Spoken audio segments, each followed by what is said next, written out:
नमस्ते। चलिए आज बात करते हैं अपोलो टेक्नो इंडस्ट्रीज के एसएमई आईपीओ की। देखेंगे कि इस कंपनी में क्या खास है, इसका बिजनेस मॉडल क्या है और सबसे इंपॉर्टेंट, इस आईपीओ में अप्लाई करना सही रहेगा या नहीं।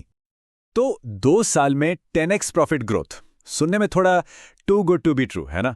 मतलब क्या ये एक सॉलिड अपॉर्चुनिटी है या फिर इसमें कोई कैच है? चलिए इसी सवाल का जवाब ढूंढते हैं। सबसे पहले ये समझना जरूरी है कि कंपनी आखिर करती क्या है। चलिए इसके बिजनेस को थोड़ा आसान भाषा में समझते हैं।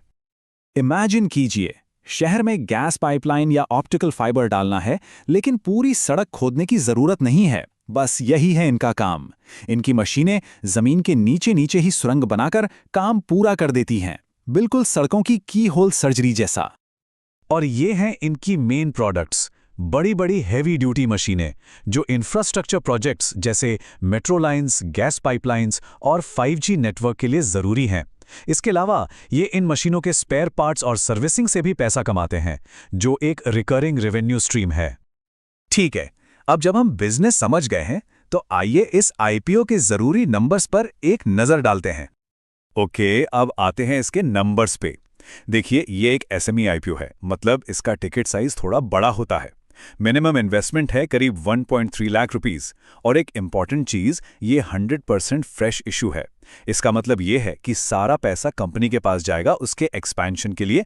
प्रमोटर्स अपनी स्टेक नहीं बेच रहे। ये एक पॉजिटिव साइन माना जाता है।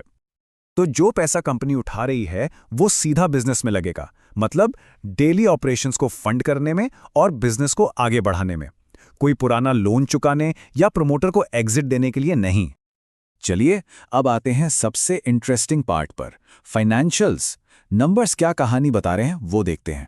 अगर हम रेवेन्यू यानी टोटल सेल्स को देखें तो FY23 और 24 में ये लगभग फ्लैट था, लेकिन FY25 में एक अच्छा खासा जंप देखने को मिला है। 72 करोड़ से सीधा 99 करोड़। ये एक अच्छा साइन है। लेकिन असली कहानी यहां है। प्रॉफिट्स देखिए, FY23 में 1 करोड़ से भी कम और FY25 में 11 करोड़ से भी ज्यादा। ये 10 गुना से भी ज्यादा की ग्रोथ है सिर्फ 2 साल में, बिल्कुल रॉकेट की तरह। इसका सीधा सा मतलब है कि कंपनी की प्रॉफिटेबिलिटी में जमीन आसमान का फर्क आया है। पहले जहां हर 100 रुपए की सेल पर ये सिर्फ 1 रुपया बचा पाते थे, अब वो 11 रुपए बचा रहे हैं। ये एक जबरदस्त इंप्रूवमेंट है। और यही सबसे बड़ा सवाल है, क्या इतनी तेजी से बढ़ी हुई प्रॉफिटेबिलिटी आगे भी कंटिन्यू करेगी? क्या ये सस्टेनेबल है या ये सिर्फ एक आईपीओ से पहले का वन टाइम वंडर है? तो आइए इस कंपनी के प्रोज एंड कॉन्स, यानी इसके स्ट्रेंथ्स और रिस्क्स, दोनों को आमने सामने रखकर देखते हैं। तो चलिए एक बैलेंस्ड व्यू लेते हैं। एक तरफ कंपनी की स्ट्रेंथ्स देखें तो ये सीधे सीधे इंडिया के इंफ्रा बूम से जुड़ी हुई है। मेड इन इंडिया इंजीनियरिंग है, जो एक प्लस पॉइंट है। और मार्जिन्स तो हमने देखे कमाल के हैं। लेकिन दूसरी तरफ रिस्क्स भी हैं। एसएमई आईपीओज में लिक्विडिटी कम रहती है, ये एक क्लासिक रिस्क है। बिजनेस को लगातार वर्किंग कैपिटल की जरूरत पड़ती है। और सबसे बड़ा सवाल, क्या ये जबरदस्त प्रॉफिट ग्रोथ सस्टेनेबल है? यही इसका सबसे बड़ा रिस्क है। तो सारी बातें सुनने के बाद आखिरी फैसले पर आते हैं। इस आईपीओ में क्या करना चाहिए, अप्लाई करें या अवॉइड? देखिए, इसका जवाब इस बात पर डिपेंड करता है कि इन्वेस्टमेंट का मकसद क्या है, शॉर्ट टर्म गेन या लॉन्ग टर्म वेल्थ क्रिएशन। अगर सिर्फ लिस्टिंग गेन के लिए सोचा जा रहा है तो ये एक हाई रिस्क बेट है। इसकी सक्सेस पूरी तरह से मार्केट के मूड और ग्रे मार्केट प्रीमियम पर डिपेंड करेगी। बिना जीएमपी देखे अप्लाई करना ठीक नहीं होगा।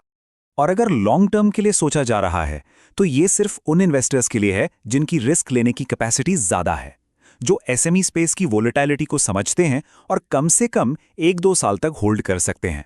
कंजर्वेटिव इन्वेस्टर्स के लिए ये बिल्कुल नहीं है। तो आखिर में ये आईपीओ एक classic high risk high reward वाला मामला है। इसमें पोटेंशियल तो बहुत है, लेकिन रिस्क भी उतना ही। फैसला इस बात पर आकर रुकता है कि क्या इस तरह का रिस्क रिवॉर्ड प्रोफाइल किसी के इन्वेस्टमेंट स्टाइल और पोर्टफोलियो को सूट करता है या नहीं।